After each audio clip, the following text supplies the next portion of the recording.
එකෝමත් එක කාලෙක හොඳ සංගීතඥයෙකු වුණ තනකොළ පෙත්තෙක් විය. ඔහු සින්දු කීමට, වයලිනය ගැසීමට ඉතා කැමති විය. ජීවිතය සුන්දර විය. හිරු බැබලෙමින් තිබුණි. ගස්වල පළතුරු පිරී තිබුණි. ඔහු දිනය පුරාම සින්දු කියමින් නටමින් සිටියේය. තනකොළ පෙත්තා එක්වරක් තනකොළ මත නිදාගෙන වලාකුළුවලට සින්දු කියමින් සිටින විට කූඹියෝ පෙලක් ඔහුව පසු කර ඇවිද යමින් සිටියෝය. හැම කූඹියාම යමක් කටින්ගෙන යමින් සිටියේය. සමහරු පාන් කුඩු ඔසවාගෙන සිටියෝය. සමහරු සීනි, සමහරු කුඩා බිස්කට් කැබලි. "ඒයි, මාත් එක්ක සින්දු කියන්න එන්න," තනකොළ පෙත්තා කූඹින්ට කිව්වේය. "අපිට බෑ. අපිට සීත සුරුතුවට කෑම එකතු කරන්න තියෙනවා." ඔව්හු උත්තර දුන්නෝය. "තවම වසන්තයනේ.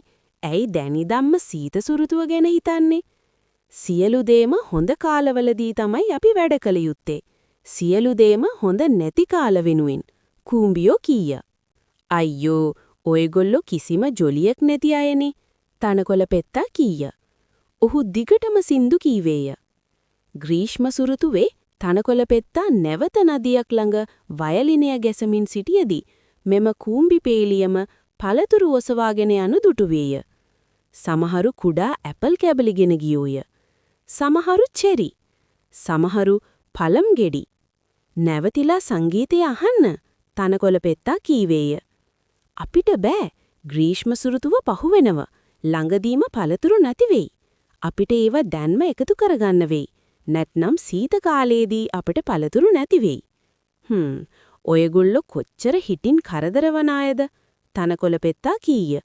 "ජීවිතය කෙටි. ඔයගොල්ලන් ඒක විඳින්න දැනගන්න ඕනේ." ඔහු දිගටම වයලිනය වාදනය කළේය. කූඹින්ට hina වෙමින්. ඉන්පසු ගිම්හානය පැමිණියේය. ශාකපත්‍ර විවිධ පාටවලට හැරුණේය. ලෝකය ඉතා ලස්සන විය. වියලි පත්‍ර රැගින පේලියට යන කූඹින්ව තනකොළ පෙත්තාට දක්නට ලැබුණි.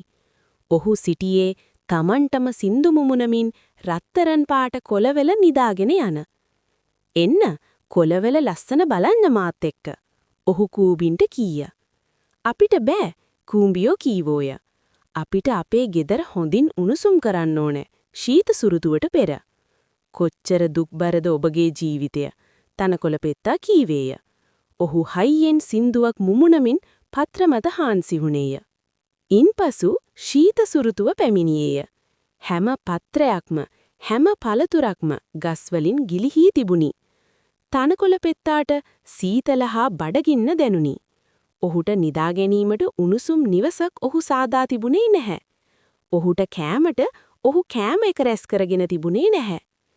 ඔහු හිමිත්ත කූඹියන් හිටි තැනට ගියේය. ඔහු දොරට ටට්ටු කළේය. කූඹියෝ එළියට විත් ඔහු දෙස බැලීය. "මට සීතලයි, බඩගිනියයි. මට උදව් කරන්න පුළුවන්ද?" ඔහු කූඹින්ගෙන් ඇසුවේය. "ඇයි ඔයා ගිහින් සින්දු කියලා, වයලින් ගහලා, හාන්සි වෙලා කොළවල ලස්සන බලන්න එන්නේ?" කූඹියෝ ඇසුවෝය.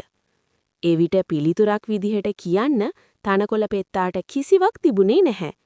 ඔහු සීතල ගැහැමින් පමණක් සිටියේය. කූඹින්ට තනකොළ පෙත්තා ගැන දුක හිතුණි. ඉතින් ඔහුව ඇතුළට කැඳවා කෑම දීලා තිබුණ ලොකුම පත්‍රයේ උඩ ඔහුට රස්නෙට සිටින සැලසුවෝය. ඔහු හොඳ යහපත් ගති ඇති කූඹියන් විය.